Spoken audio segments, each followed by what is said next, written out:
First asurika kuronka awards mu gihugu kibanyi cy'u Rwanda wiyumvise gute muri urya mwanya kuba utanguye kuronka ubushimwe mu mahanga? Ikintu cya mbere kinza mu mutwe nuko atari dramati ahubwo ari image y'igihugu ibirikira iragira iri muri movement. So novuga ko na dramati yaronse agashimwe mu kindi gihugu, nibaza ko ari ibintu twese twari twifuza n'ubu twifuza ko bizoba no mu bindi bihugu bigiye bitandukanye. Ubu risubire ko idarapo ry'igihugu ryaduze? Yeah 100%, kubera ko mu bintu byose bavuga bavuze dramati bategerezwa kuvuga n'iyava.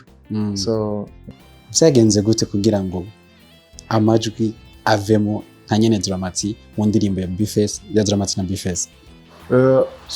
Ntihabayemo ikibazo cyo kugaya umuntu cyangwa kwerekana ko umuntu adashoboye cyangwa kwerekana ko umuntu wamusuzuguye. Hari igihe umuntu uba nyine wumva umenga ati kubera ko nkuze cyangwa mfise ubumenyi bategerezwa kubikora uko jewe ndabishatse mu gihe atariko bitegerezwa gukorwa. So ni ukuvuga mu nzira je nkoramwe ibintu ndabikora kugira niteze imbere.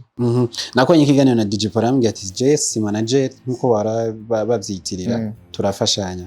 Bimeze gute imikoranire hagati yawe na DJ Paul? Paul is a good guy. He is helping dramati. Kuvuga umuntu wese aba afise esprit yo kumva ko ushobora gutera imbere wewe n'umuntu mwiza kuri wewe. So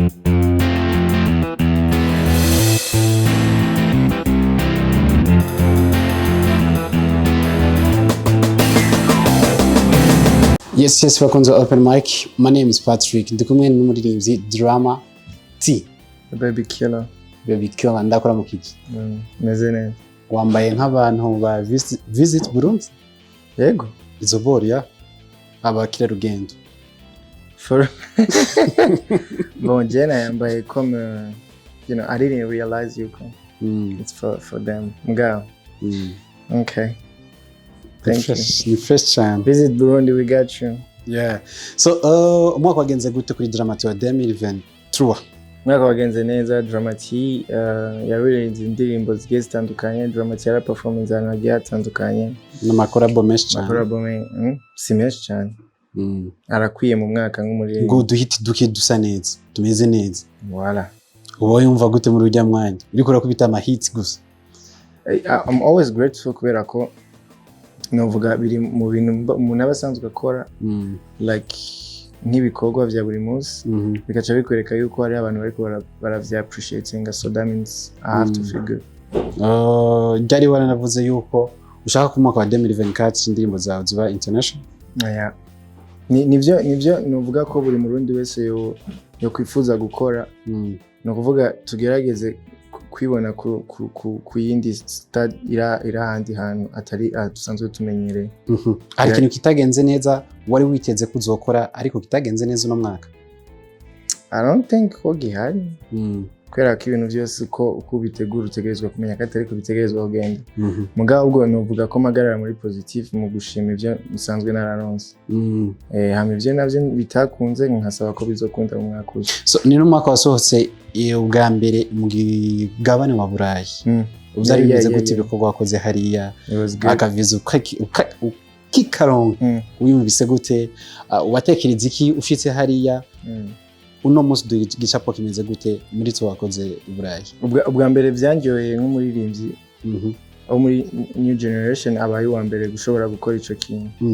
And then icya kabiri nuko concert yabaye successful ku buryo ku rugero rwo hejuru ngira kandi abana ngo bararyohewe cyane gose. So ikintu cagiye kubaho kitaryoshe ni kubera ko nabuze umwanya wo gutembera cyo bari bagoye akavuza k'imisi mikeya. Bon, yari imisi mike mbwana nisanzwe ndayifise ahubwo ni kwera akazi kari kenshi ngaho. Ngo hapa ni wapi? Ico gihe twarabonye agafoto kako karazunguruka wambaye impuzu mengani z'abayede zicafuye cyane. Ijya kintu ni gisang twiteze canke ko ari oya twari muri promotion y'indirimbo ya Pyramid. Ngira warabonye hari aka video katanguye twambaye bijya biboro nyene. First asurika kuronka awards mu gihugu kibanyi cy'u Rwanda wiyumvise gute muri urya mwanya kuba utanguye kuronka ubushimwe mu mahanga? Ikintu cya mbere kinza mu mutwe nuko atari dramati ahubwo ari image y'igihugu ibirikira iragira iri muri movement. So novuga ko kubona dramati yaronse agashimwe mu kindi gihugu nibaza ko ari ibintu twese twari twifuza n'ubu twifuza ko bizoba no mu bindi bihugu bigiye bitandukanye. Ubu risubire ko idarapo ry'igihugu ryaduze? 100% kubera ko mu bintu byose bavuga bavuze dramati bategerezwa kuvuga n'iyava. So yeah. Hari byinshi byazungurutse ku ndirimbo yawe shasha ariko byoshe cyane imeze neza ariko uvuga ko yahuye n'ingorane nyinshi cyane. Byagenze gute kugira ngo amajwi avemo nka nyene dramati mu ndirimbo ya Bifes ya dramati na Bifes? Ntihabayemo ikibazo cyo kugaya umuntu cyangwa kwerekana ko umuntu adashoboye cyangwa kwerekana ko umuntu wamusuzuguye, ahubwo habayemo ikibazo cy'uko eske dramati ivyo ariko arakora abikora mu yahe nzira, bigenda gute kugira ico kintu agikore. So hari igihe umuntu uba nyine wumva umenga ati kubera ko nkuze canke mfise ubumenyi bategerezwa kubikora uko jewe ndabishatse mu gihe atariko bitegerezwa gukorwa. So ni kuvuga mu nzira je nkoramwo ibintu ndabikora kugira niteze imbere mu gihe mba mbona yuko uwo muntu atariko arashaka yuko iterambere ryanje ribandanya. So mwico gihe ndashobora kumushira ku ruhande nkabandanya ndi jenye. Nawe musanzwe mufitanye n'ubugenzi bwinshi, uno munsi buracahari inyuma y'ico kintu? Ubugenzi bwinshi ubushatse bivuze ko waramutse gute, ubumeze neza kiretse no kuba no. Abantu babihaye expression itariyo. Ego yari umugenzi wanje mugabo suko byari binini cyane gose, ahubwo nuko twaba turi kumwe kenshi abantu bakabibona. Mugabo mu buzima bw'iwanje sinigeze menya ibanga ryiwe, ntigeze amenya igiwanje, ntigeze avuga ati I support you mu bikorwa uri kurakora ndagufashije nk'uko twari gutemberana hama nyene tugasangira nk'abagenzi nk'uko dusangira n'abandi bantu cyane. Ndabizi uri kurondera amakuru mugabo. Oya ntaco byahungabanishije ku ndirimbo yawe no munsi indirimbo yawe? Byaragize ko efe mugabo Mana dusenga nyene si asmani niko babivuga. Mu kibana ahantu uri canke ahantu utembera uba wumva gute bakora avuga indirimbo yawe muri rusange uheruka gusohora shasha? Bayivuga gute muri sens negative canke vyiza canke bibi? Je buri gihe nemera ko it doesn't have to be yuko abantu bakunda ibintu byawe, si itegeko. So you just do you, hama ubikunda n'amashimwe ku Mana, batabikunze naho bafukaza. Ni kantu kariko kuzunguruka cyane kumwe na December, twitege ko hari igikorwa canke?